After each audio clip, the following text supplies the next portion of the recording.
Hello दोस्तों, नमस्कार। कैसे हैं आप? आई होप कि आप एकदम मस्त होंगे दोस्तों। तो स्वागत है आपका फिर से आपके अपने यूट्यूब चैनल एम्बिशन क्लासेस 2019 में। आज दोस्तों, आज हम आपके लिए बहुत ही मस्त टॉपिक, बहुत ही अच्छा टॉपिक लेके आए हैं। जी हाँ, टॉपिक देखा जाए तो 11th और 12th दोनों के लिए इम्पोर्टेंट है, बट 80% 11th क्लास और 20% 12th क्लास के लिए। और 11th क्लास अगर का नहीं होगा तो 12th में दोस्तों कॉन्सेप्ट ही समझ में नहीं आएगा। तो ये कहें कि दोनों क्लास के लिए इक्वल ही इंपॉर्टेंट रहने वाले हैं। जी हाँ दोस्तों, आज हम कुछ ऐसा टॉपिक लेके आए हैं जो कि आपका बहुत मस्त होगा और पार्ट ए रहने वाला है आज का। तो दोस्तों, आज हम लेके आए हैं रीजन बेस्ड क्वेश्चंस। जी हाँ दोस्तों, रीजन बेस्ड क्वेश्चन लेके आए हैं जो कि एग्जाम के व्यू से और कॉन्सेप्ट के व्यू से बहुत ही ज़्यादा इम्पोर्टेंट होते हैं। और दोस्तों, ऐसे रीजन बेस्ड क्वेश्चन है जो कि हम ऑलरेडी क्लास में डिस्कस कर चुके हैं, हम पहले भी डिस्कस कर चुके हैं, आगे भी डिस्कस करेंगे। तो दोस्तों, आज हमारा रहने वाला है पार्ट ए। ऐसे हम 2 या 3 पार्ट लेके आएंगे जिसमें हम काफ़ी कोशिश करेंगे काफ़ी क्वेश्चनों को कवर करने की। तो दोस्तों, 1 बाय 1 हम ये चैप्टर लेंगे। तो पहले हम जो चैप्टर लेके आए हैं दोस्तों, वो लेके आए हैं हाइड्रोकार्बन से। जी हाँ दोस्तों, ये रीजन बेस्ड क्वेश्चन रहने वाले हैं हाइड्रोकार्बन से। तो दोस्तों, आज पार्ट ए है। पार्ट ए का सबसे पहले हम बिना टाइम वेस्ट किए, बिना टाइम गवाए स्टार्ट करते हैं पहला क्वेश्चन। जी हाँ दोस्तों, कुछ हमारे पास क्वेश्चंस हैं, कुछ हमारे पास क्वेश्चंस आज इन्हीं पर हम डिस्कस करेंगे और ये क्वेश्चन बहुत ही ज़्यादा इंपॉर्टेंट है दोस्तों। सबसे पहले बात आती है दोस्तों पहले क्वेश्चन की, methane can not be prepared क्या बाय कोल्ब्स इलेक्ट्रोलाइसिस प्रोसेस या इलेक्ट्रोलाइसिस मेथड। वाई रीजन क्या है दोस्तों इसके पीछे? कि अभी हमने कहा है कि क्या होता है कि मीथेन जो है उसको नहीं बनाया जा सकता कोल्ब इलेक्ट्रोलाइसिस मेथड से। मीथेन को हम कोल्ब इलेक्ट्रोलाइसिस मेथड से नहीं बना सकते। तो सबसे पहले हमें किसका कॉन्सेप्ट याद करना होगा? कोल्ब इलेक्ट्रोलाइसिस का मेथड देखना होगा। कोल्ब इलेक्ट्रोलाइसिस मेथड क्या था? तो जब हम सोडियम या potassium salt of carboxylic acid के एक्वस सॉल्यूशन में, ध्यान होगा दोस्तों आप लोगों को अच्छी तरीके से, जब क्या करते थे, एक्वस सॉल्यूशन लिया किसका? सोडियम सॉल्ट या potassium salt of carboxylic acid का, और उसके अंदर से इलेक्ट्रिसिटी पास की। क्या पास की? इलेक्ट्रिसिटी पास की। तो हमारे उसमें बनते थे एल्केन्स। एल्केन जो बनते थे वो कैसे होते थे? Even number of carbon atom. ऐसे एल्केन जिसमें इवन नंबर में कार्बन एटम होते थे। ओके, तो वही है कि दोस्तों कि बिकॉज इसकी बात ये आती है, इवन नंबर का बात क्या होगी दोस्तों, पहले ये देख लेते हैं। सिंपली इवन नंबर की अगर बात आती है, बिल्कुल सिंपल से समझना कि कोल्ब इलेक्ट्रोलाइसिस से मेथड से एल्केन हाइड्रोकार्बन बनाए जाते हैं, एल्केन बनाए जाते हैं। और कौन से? जिसमें इवन नंबर में कार्बन एटम होते हैं, जिसमें 2 हो, 4 हो, 6 हो, 8 हो, 10 हो, इस टाइप के हाइड्रोकार्बन हमारे बनाए जाते हैं, ऐसे टाइप के एल्केन्स। जैसे C2H6 हो, C4H10 हो, C5H12 हो, ये गड़बड़ है, C6H14 हो, C8H18 हो। तो दोस्तों, ऐसे कंपाउंड जिसमें कार्बन 2 है, 4 है, 6 है, 8 है, तो ऐसे ही कंपाउंड, ऐसे ही एल्केन हम बना सकते हैं कोल्ब इलेक्ट्रोलाइसिस मेथड से। ओके, बात आती है मीथेन का फॉर्मूला होता है CH4। तो कितने कार्बन है? 1, जो कि क्या है? ऑड है दोस्तों। क्या है? ऑड है। तो हम ये कहते हैं कि मीथेन को नहीं बना सकते कोल्ब इलेक्ट्रोलाइसिस मेथड से। क्यों? क्योंकि मीथेन में क्या होता है? कार्बन एटम होता है 1। Because in methane there is only one carbon atom. There is only one carbon atom is present which is an odd, जो कि क्या है? odd है दोस्तों। समझ लो कि मीथेन में क्या होता है, एक कार्बन एटम होता है जो कि क्या होता है, odd, but by Kolbe electrolysis method, by Kolbe electrolysis method, क्या by Kolbe electrolysis method we can prepare, we can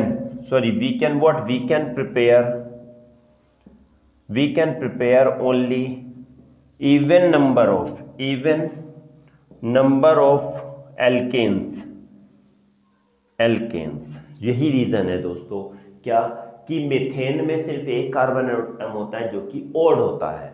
bye अगर कोल्ब इलेक्ट्रोलाइसिस मेथड से, रोल्व नहीं है दोस्तों, कोल्ब है ये, ठीक है, कोल्ब है, सॉरी लिख देता हूं फिर से, Kolb, but Kolb electrolysis method से हम क्या बना सकते हैं, सिर्फ इवन नंबर ऑफ एल्केन्स बना सकते हैं। Even number of carbon atom जिसमें होते हैं वही एल्केन्स हम बना सकते हैं। यही कारण है कि मीथेन नहीं बनाया जा सकता कोल्ब इलेक्ट्रोलाइसिस मेथड से। आई होप कि आप लोगों को समझ में आ गया होगा दोस्तों। चाहो तो स्क्रीनशॉट ले सकते हो। ओके दोस्तों, आई होप कि आप लोगों को क्लियर हो गया होगा। तो दोस्तों बात करते हैं सेकंड वाले क्वेश्चंस के बारे में। सेकंड रीजन बेस्ड क्वेश्चन दोस्तों, एक एक क्वेश्चन बहुत ही ज़्यादा इंपॉर्टेंट है, बहुत ही ज़्यादा इंपॉर्टेंट है दोस्तों, और ये एग्जाम में काफ़ी बार पूछे गए हैं। तो क्वेश्चन नंबर 2 की बात आती है। 2 क्या कहता है, स्टार क्वेश्चन है दोस्तों, स्टार क्वेश्चन है। If two different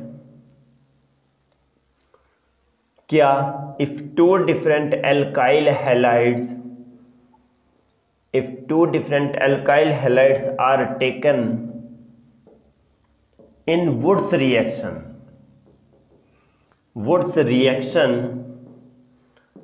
what will happen?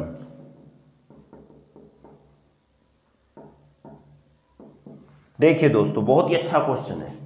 Star question तभी लिखा है क्योंकि जितने भी हमारे क्वेश्चन, अगर पार्ट ए है हमारा दोस्तों, पार्ट बी नहीं है, पार्ट ए है, आज फर्स्ट है, और जितने भी क्वेश्चन आएंगे ए और बी में सारे के सारे स्टार क्वेश्चन रहने वाले हैं, सबके सब इंपॉर्टेंट है।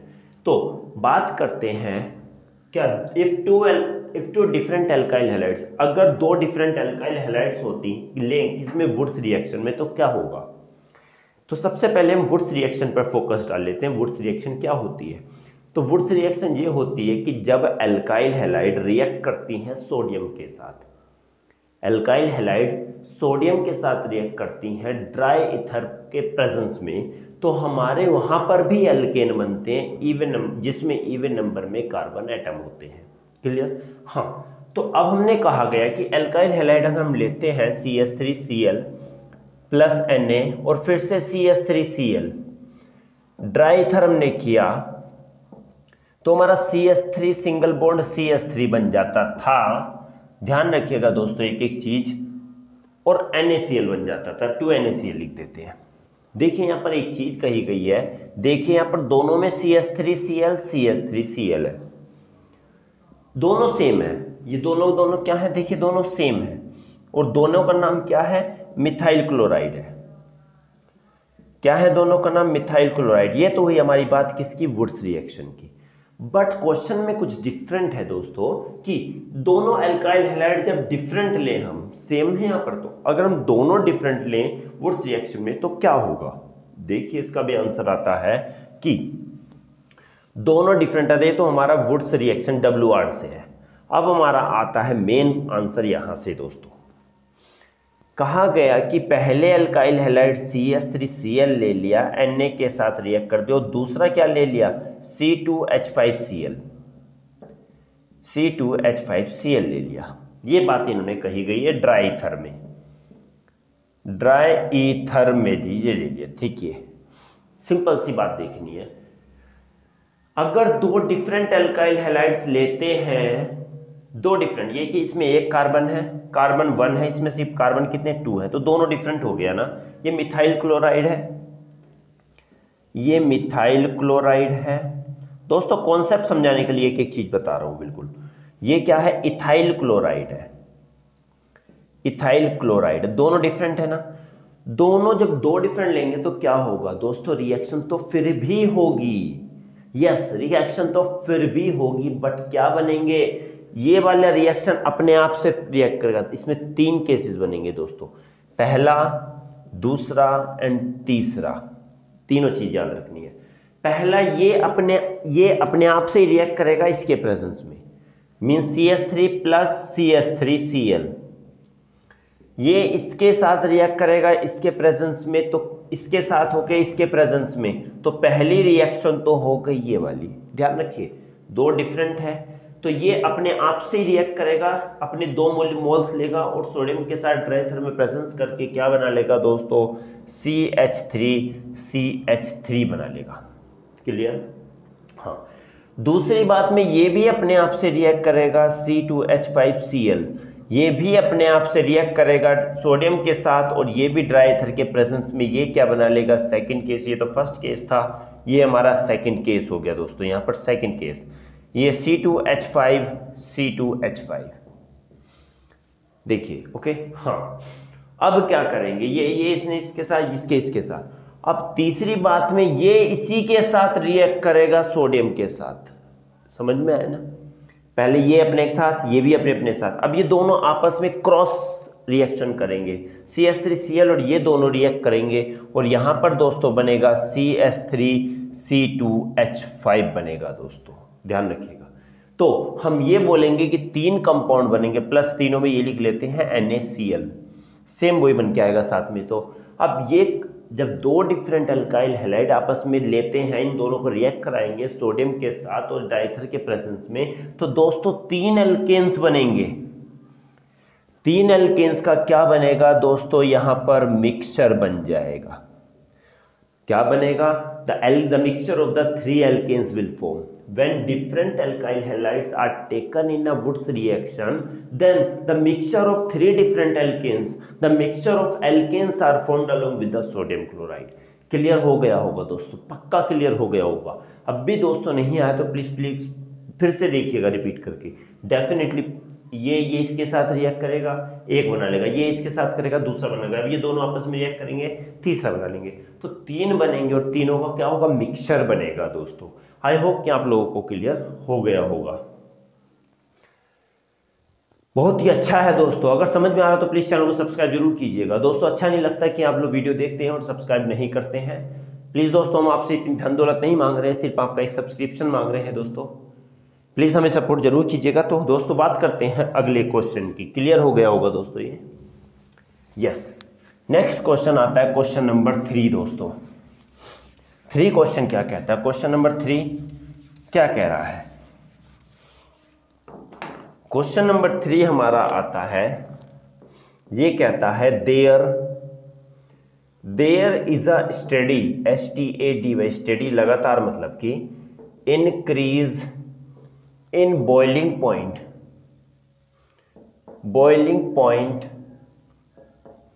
with increase in molecular mass of alkanes Y। तो दोस्तों ये क्वेश्चन आता है, देखिए बहुत अच्छा क्वेश्चन है ये भी। क्या क्वेश्चन क्या कहता है?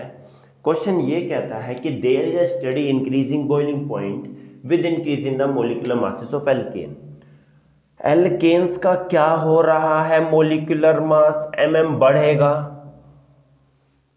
तो इनका क्या हो रहा है, हमने कहा गया मोलिकुलर मास बढ़ता है तो BP बॉइलिंग पॉइंट भी दोस्तों क्या होता है, ये भी बढ़ रहा है। क्या रीजन है इसके पीछे, समझ लीजिए। अगर चेन धीरे धीरे बढ़ रही है, एल्केन्स धीरे धीरे बढ़ रहे हैं, पहले इथेन था, फिर C2H6, methane, ethane, propane, butane, C4H10, butane, धीरे धीरे जैसे चेन बढ़ती जाएगी, मोलिकुलर मास भी क्या होगा, चेन अगर बढ़ रही है, देख लीजिए, चेन अगर इंक्रीज हो रही है तो मोलिकुलर मास भी बढ़ेगा, मोलिकुलर मास बढ़ेगा तो BP भी बढ़ेगा। तो यही बात कही गई है, क्यों बढ़ेंगे, तो यही होता है when increase the molecular masses of alkane then the intermolecular van der Waals forces also increases. तो देखना, एक बात बता देता हूं कि यहां पर लिख देता हूं, अगर चेन बढ़ेगी, मोलिकुलर मास भी बढ़ेगा। मोलिकुलर मास बढ़ेगा तो क्या होगा, intermolecular der Waals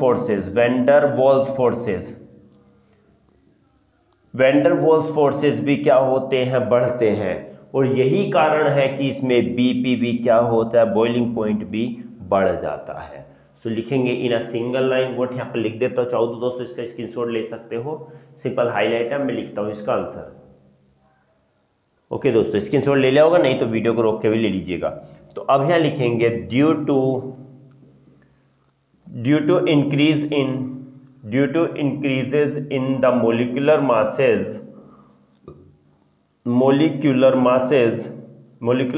of alkanes, due to increase the molecular mass of alkanes, intermolecular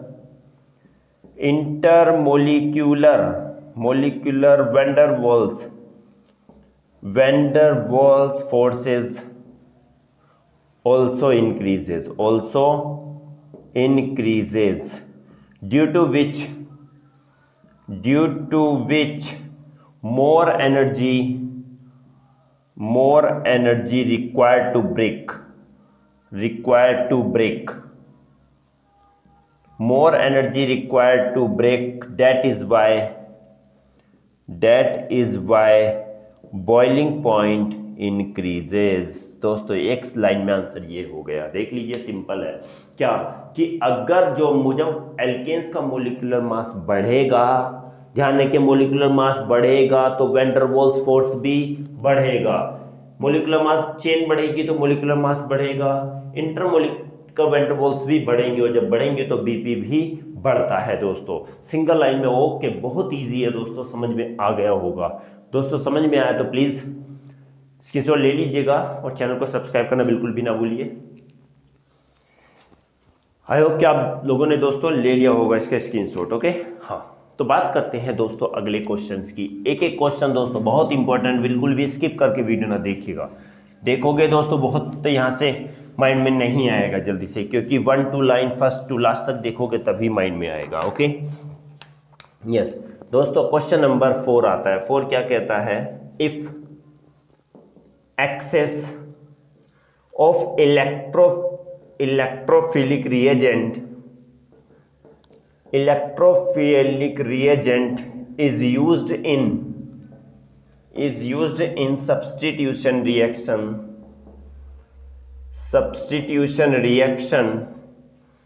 what will happen. देखिए दोस्तों, मैंने कल ही इसके ऊपर लास्ट वीडियो में ही इस पर डिस्कस किया था। ओके बताया था इनडायरेक्टली, शायद आपको समझ में आ गया होगा क्यों बताया था। देखिए क्या है, इन्होंने कहा गया कि कोई भी इलेक्ट्रोफिलिक रिएजेंट हम यूज कर रहे हैं बहुत ही ज्यादा में, कोई सब्स्टिट्यूशन रिएक्शन है उसमें इलेक्ट्रोफिलिक रिएजेंट यूज कर रहे हैं एक्सेस में बहुत ज्यादा, तो क्या होता है दोस्तों। एक रिएक्शन आप लोगों को याद होगी कि मैंने कल ही ये बताई थी, ये सिंपली है, देखिए कॉन्सेप्ट बेसिस पर बता रहा हूं, कॉन्सेप्ट में है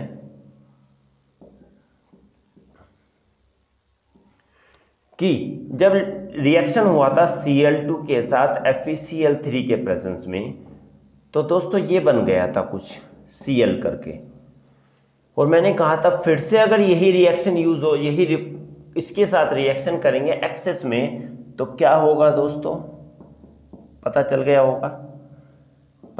होगा दोस्तों, ये क्या होगा बताइए।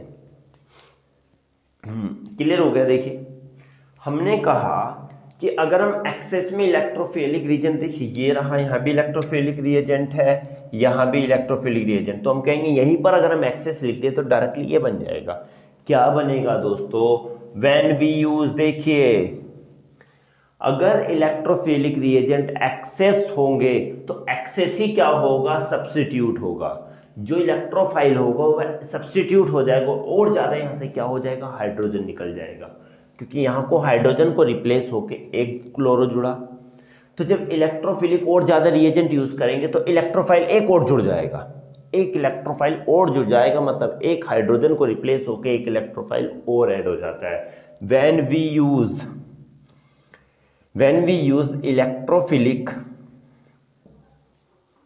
Electrophilic reagent in excess in excess comma what excess then लिखेंगे not comma then electrophile is substitute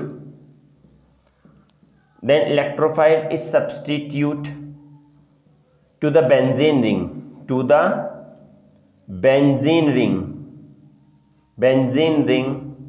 by the replacement of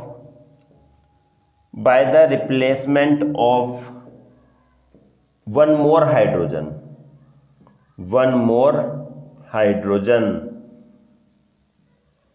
देखिए दोस्तों, अगर हम क्या करेंगे, इस इलेक्ट्रोफिलिक रिएजेंट एक्सेस में यूज करेंगे तो इलेक्ट्रोफाइल क्या हो जाता है, is substitute to the benzene ring, means the excess electrophile is substitute, लिखेंगे यहां पर excess electrophile is substitute. Excess क्या हो जाएगा, पहले एक था, अब यहां पर excess electrophile is substitute to the benzene rings, और कब, by the replacement of one more hydrogen. Okay, यहां से एक हाइड्रोजन और रिप्लेस हो जाएगा और फिर जुड़ जाएगा, और करेंगे तो फिर से ऐसे ही क्या होता रहता है, जुड़ता रहता है। एक्सेस में अगर हम यूज करते हैं, कोई भी चीज एक्सेस में यूज करेंगे, क्लोरीन एक्सेस में लें, यस, क्लोरीन जब एक्सेस में लेंगे तो ये बार बार वहां से जुड़ता रहेगा। इसमें रिंग में एक हाइड्रोजन रिप्लेस होगा, फिर जुड़ जाएगा, फिर रिप्लेस होगा, फिर जुड़ जाएगा। तो इसी तरीके से रिएक्शन क्या हो जाएगी, में बहुत ज्यादा इलेक्ट्रोफाइल ऐड हो जाएंगे, और क्या होती रहेगी, एक एक हाइड्रोजन को रिमूव होके एक एक इलेक्ट्रोफाइल ऐड होते रहते हैं। और इसी वजह से यही रीजन है कि दोस्तों हम इसमें अगर यूज करेंगे तो ज्यादा उसमें इलेक्ट्रोफाइल जुड़ जाते हैं। आई होप कि दोस्तों आप लोगों को क्लियर हो गया होगा। दोस्तों चाहो तो स्क्रीनशॉट ले सकते हो। दोस्तों आज के लिए बस इतना ही था, क्योंकि 4 ही क्वेश्चन लेके आए थे। नेक्स्ट अब हमारी कोशिश करेंगे आपकी BA तो हो गया, BC कल भी लेके, कल परसों एक करके हम डेली लेके आते हैं। दोस्तों समझ में आया तो प्लीज चैनल को सब्सक्राइब जरूर कीजिएगा, अपने दोस्तों में भी शेयर कीजिएगा। तो दोस्तों आज के लिए बस इतना ही था। आई होप कि आप लोगों को अच्छा लगा होगा। तो दोस्तों मिलते हैं अगली क्लास में, और अपना ध्यान रखिए। तब तक के लिए दोस्तों नमस्कार।